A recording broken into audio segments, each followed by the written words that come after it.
spicy. So may kakainan kami malapit dito sa AMA Computer College, Fairview.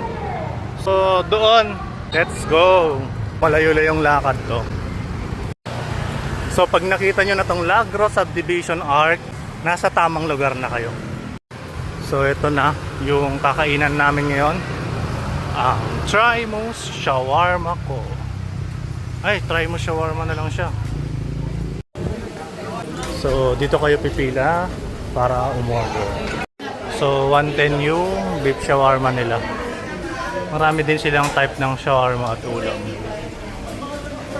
Ganito yung shawarma nila dito, punong-puno. Oh, sarap. So yun, marami namang mauupuan.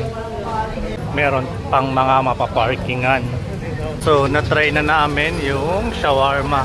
Try nyo na rin. Masarap.